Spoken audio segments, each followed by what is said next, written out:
Many people don't set out to destroy their own lives, but the path to ruin is paved with little, almost imperceptible steps. Anonymous, there's a painful, unspoken reality about married women that many men don't see. It's the reality that makes them the easiest target. Not because they're weak, not because they lack decency, but because human nature is designed for temptations. Nobody wakes up one morning and says, "I think I'll betray everything that I've built." It takes place in the slightest moments, the innocent conversations, the lingering stares, the way her heart beats just a bit quicker when she receives a text from someone who is not her husband. Psychologists have studied for many years. They call it the gradual erosion of boundaries. One step at a time, one thought at a time, until the day comes when she looks in the mirror and doesn't recognize the person staring back at her. So why are certain married women so easy to lure in? And even more importantly, how do they justify it to themselves? That's exactly what we're about to reveal. Let's get started. 1. The unspoken void. Why some married women look for external attention. The perfect marriages are partnerships. It can't be a perfect marriage without being a partnership. Marriage at its best is a bond that withstands time, challenges, and temptation. But not every marriage remains as strong as they once were. Certain married women, even though they have taken vows, find themselves drawn to attention outside their marriage, and most of the time it's not about being attractive alone. It's psychological in nature. And the most common mistake people make is believing that these women are looking for an escape. In fact, most of them are just looking for something they lost along the way. Human beings are wired for connection. Women, in particular, possess an intrinsic desire for emotional intimacy, beyond just physical presence.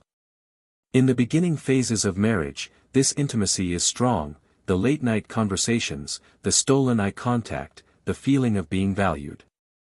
It's wonderful. But with time, routine takes control. Gradually, life gets predictable. The serious conversations transform into logical discussions about grocery lists and domestic chores. Passion gives way to duty. And most terrible of all, she begins to feel invisible. This is when the danger starts. Dr. John Gottman, a prominent relationship psychologist, says that the silent killer of relationships is not conflict, it is indifference. Whenever a woman no longer feels appreciated by her man, her subconscious mind begins looking for validation somewhere else, sometimes without her even knowing it. People will do anything to avoid feeling lonely, even if it means losing themselves in the process. A simple comment from a stranger, a conversation with a man who truly listens, a moment where she feels fascinating again, and suddenly that short interaction seems like oxygen after many years of suffocation. Marriage comes with obligations, predictably, and stability, but the downside of stability is that it frequently kills passion. In psychology, this is known as the Coolidge effect, the concept that novelty is what stimulates desire. People, both men and women, are lured to the pleasure of the unknown. And when a woman has been married for many years, when every day looks the same, if each interaction feels rehearsed, then just the smallest spark of anything new can feel exciting. Not because she doesn't love her husband, not because she's a bad person, but because she misses the pleasure of feeling loved. If a woman feels pursued, if she feels like she has influence over a man's desire, it reminds her of an earlier version of herself she believed was long gone, the younger version, the confident version, the one who felt effortlessly gorgeous. And so, even if she never plans to cross any boundaries, she might begin walking closer to them since, for those few moments, she feels alive again.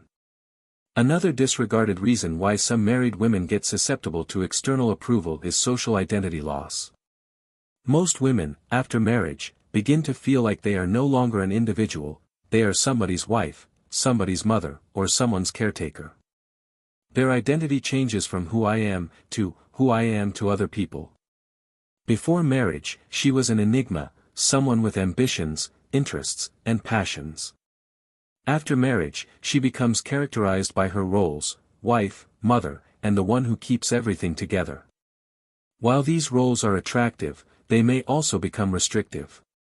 If a woman no longer feels like her own person, she might begin seeking out interactions that make her feel separate from her status. Sometimes that interaction comes in the shape of another man.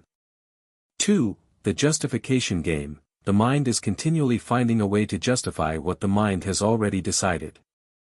Nobody wakes up one day and says, "I think I'll betray my marriage today." That's not how it happens. When a married woman starts engaging in emotionally or physically risky action, it cannot occur all at once. It's a gradual, smooth process, one that is frequently justified in the deepest part of her mind long before it surfaces in real life. Because the reality is, guilt is an intolerable weight, and if somebody is able to convince themselves that what they're doing isn't truly wrong, they no longer have to bear that weight. So how does this take place? How do married women justify crossing the line? Initially, everything feels harmless. It's only a little attention. What's the harm? I'm just talking to him. There's nothing wrong with it. It's not like I'm cheating. I'm simply enjoying the moment. The human brain is highly skilled at self-deception. If something feels wonderful but goes against one's moral convictions, the brain produces justifications to fill the gap. Psychologists call this cognitive dissonance, the pressure that emerges when our behaviors contradict what we believe. And when that stress becomes too much to handle, the mind bends truth to protect itself. Therefore, a woman who was once truly loyal begins playing emotional games. She downplays her behaviors, "It's just flirting. It's not like I'd be doing anything." She transfers the blame, "If my husband paid greater attention to me, I would not have needed this." She compartmentalizes, "This has nothing to do with my marriage. This is merely something separate for me." But here's the kicker. The more she reasons, the more she will go. For most married women, their initial betrayal isn't physical, it's emotional. This is what makes it very dangerous. With physical cheating, the lines are unmistakable. There's no gray area in kissing, sleeping, or inappropriately touching another man. But an emotional affair? This is where things become blurry. Late-night message chats that go deeper than they should, sharing intimate issues with another man rather than her husband. Initially, she tells herself, "It's just mental. There's no harm in talking." But emotional attachment is strong. Whenever a woman shares her mind, her emotions, and her feelings with a man, she's beginning to detach from her husband. Cheating isn't often a physical act. The instant you start hiding secrets from your relationship, you've already crossed the boundary. And this is where the real danger resides, since when emotions are profoundly involved, bodily boundaries start to fall down. The "I deserve this" justification, the last and most dangerous justification, is the "I deserve this" mentality. At this point, a woman no longer considers her behavior as questionable. In her perspective, they are justifiable. "I've sacrificed a lot for this marriage. I deserve to be feeling well again. He has neglected me for years. If he doesn't care, why should I? I've been faithful for many years, and it's landed me nowhere. What's the point?" This is the point of no return. At this moment, the emotional attachment she's built with another guy feels more genuine than the marriage itself. Her mind has totally convinced her that straying over the line isn't betrayal. It's justice. And if someone feels something is justified, nothing can stop them. The reason married women can sometimes become the easiest prey is not because they are weak-willed or evil, it's because the human brain has been designed to justify what feels good. It begins with small justifications. But if neglected, these justifications develop into actions, and once the boundary is crossed, there's no turning back. 3. The breaking point. The chains of behavior are too weak to be felt until they are too strong to be broken. Each story has a point of no return, a time where there's no more just talking, no more harmless flirting, no more rationalizing. The game is no longer a game, it becomes serious. And the terrifying part? Many women don't even realize when it occurs until it's too late. Here's the most common lie people tell themselves when they're on a dangerous route: "I can stop anytime I want." But can they?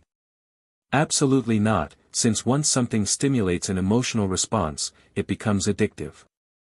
Neuroscientists have revealed that romantic and sexual desire trigger the same brain pathway as drug addiction. The dopamine surge of a new connection feels thrilling, like a hit of something she wasn't even aware she was desiring. Therefore, regardless of whether she tells herself, "This is the last time," she'll find a way to go back, since at this point it's no longer about the other man, it's about a feeling she gets when she's with him. Initially, lying seems strange. The first time, she hides a message. The first time, she makes a justification. The first time she feels her heart racing as her husband asks, "Who are you messaging?" It feels wrong. But the human mind is extremely flexible, and after a while, the remorse evolves into strategy. She becomes better at hiding her tracks. She compartmentalizes so completely that she doesn't even feel guilty anymore. She begins to believe her own deceptions. And this is when situations spiral, since the longer the secret exists, the more difficult it is to escape. She might convince herself, "I will end it next week or next month," but weeks turn into months, and by the moment she realizes she's locked up in her own web, it's too late. Here's the final shift that occurs in a woman's mind after she's gone too far: she no longer considers her marriage as her main relationship. Her husband becomes the other man. The genuine connection, the genuine sentiments, the genuine intimacy, it's occurring elsewhere. At this moment, even if she hasn't physically crossed the boundary, her heart already belongs to another man. And when that occurs, there are only two ways the story ends: she gets caught, or she ultimately walks away from her home, unable to live a double life any longer.